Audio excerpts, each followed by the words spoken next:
Hello good people, hope you're excited. Today is gonna be awesome. My neck feels much better. Let's begin. So, we have the new Crystal 280X From Corsair. Oh, I got the black one. You know, I love me a good micro-ATX enclosure. I think Fred would agree, but the Corsair 280X is not entirely new because it's based on the Air 240 frame design. They have made some modifications on the interior and on the exterior, as you will see. But before we get into the case review, I want to discuss an important topic. So we got contacted by the Canadian Men's Health Foundation to talk about little ways that we've improved our lifestyle that has overall benefited our health. One of the most important things for me has been to prioritize the time, so actually find the time to go to the gym twice a week for the last 5 months, and yeah, I can finally do pull-ups, the proper pull-ups, which is how I hurt my neck, but yeah, don't overdo it. I've also started to take cold showers because they boost your immune system and great for the muscles. And let's not forget the food. I have cut out my favorite staple of all, the potatoes. And let's not forget cucumber water. It's super easy to make, it's refreshing, it's hydrating, it's good for your internals.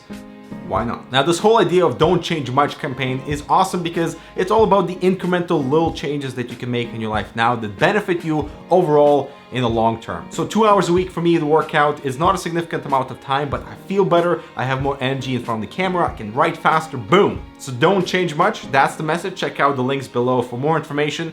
Now, let's go back to the review.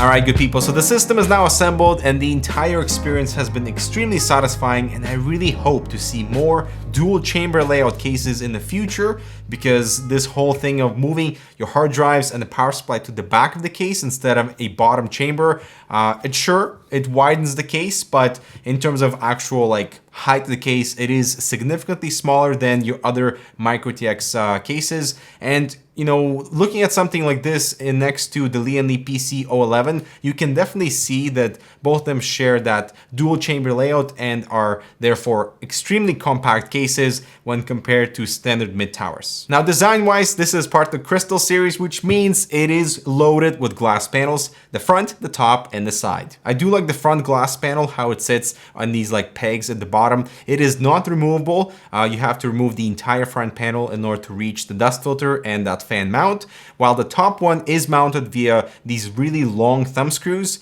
and there you can access a dust filter as well, which I don't understand why it's there, because this is for your exhaust anyway, so why would you have a dust filter there, especially because you have a piece of glass on the top. You can further remove the top plastic piece, which I don't understand why, but yeah, it is separate from the frame itself. Now, the glass side panel has the worst mount. Seriously, I'm not sure why Corsair is doing this. There are no pegs that hold the glass in place, so mounting it and removing it is super difficult. It always just falls on the table and it scratches. Furthermore, the glass has no blackout perimeter, so you can see the frame underneath. And the good thing is they've changed are the rubber pegs that are actually kind of built into the glass mount, so they don't fall out like we saw on previous Corsair cases. The I/O is basic in the top right corner. We have dual USB 3s, power reset buttons, and audio jacks. Now, the 280X comes in two flavors, the standard edition at $110. It's a little bit pricey for micro-ATX enclosure. Sure, there's a bunch of glass and 2 fans included, but the RGB edition, which has 2 RGB fans and a lighting node Pro that's already pre-installed at the back, which is very nice, and you can control the lighting of those fans and you can connect other lighting accessories from Corsair, is a $160 edition. So it's a little pricey for micro-ATX market, but I guess it is already niche anyway, so it doesn't hurt to bump up the price for that premium. Now, for airflow, you can install 2 120s or 140s at the front, at the top, and at the bottom, so plenty of airflow options here. However, the case is not really tall enough to suck in any air from the bottom, although that section is dust filtered, which is nice. You can install a 240 rad at the front, the top, or the bottom as well. So radiator options are plenty, airflow options are plenty. However, this whole like glass approach, You know, the glass here is not separated enough from the frame, so the front especially, like it's gonna get choked up. And the top here, sure, it is exhaust, and if you can set your fans to a low RPM, it's not an issue, but the gaps here are just not high enough in my opinion, so it'd be nice for them to raise it a little bit. And looking at the temperature data, so the system runs cooler when the front panel and dust filter are removed. That's understandable so, and this is with the case fans running at 100%, so the delta here would be even greater with lower RPM. But I found it interesting that the GPU temperature is cooler with the stock configuration with the front panel on and the dust filter on.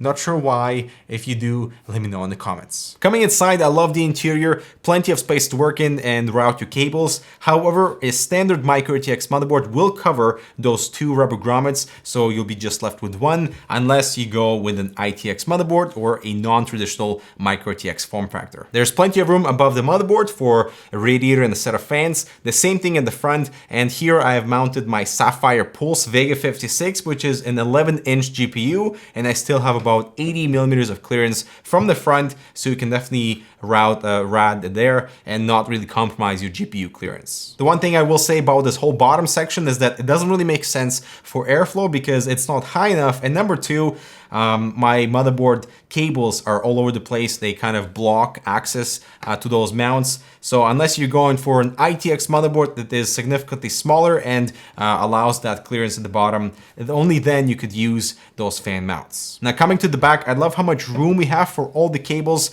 I even mounted my giant Be Quiet power supply. We have two drive cages, so one for SSDs that has 3 caddies and they pull down, so if you have any cables that are right there, it might be a little bit difficult.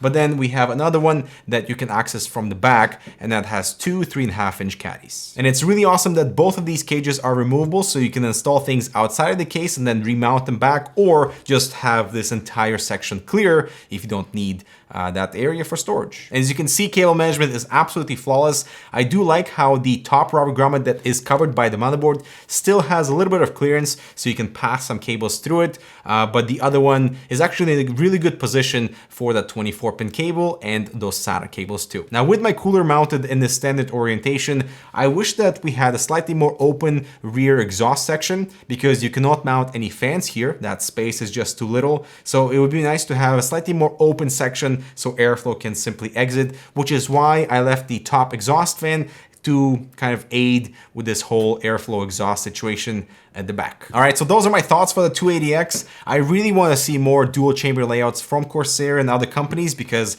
it just makes assembly process so much easier. And while we do have a slight extension in the width dimensions, the whole idea of like compressing it height-wise, I would say is a greater benefit than going for something slimmer and much taller. And you know, the O11 Air and Dynamic are quite popular because of that exact direction, but with the compromise of not having the best CPU tower clearance. With this microATX direction, I don't think that's a big compromise, because the case is already quite small. So if you're going for something of a CPU tower clearance, then you have to stick with something that is below 150 millimeters, or go with a standard 240 all-in-one cooler at the front or the top. I will say the price point is not competitive. Sure, the microATX market is quite a niche market and you do get a fantastic building experience on here, but going with a simple mid tower that's like 69 bucks, 79 bucks, that will give you all the same features in terms of the build quality and, you know, the visual aesthetics too,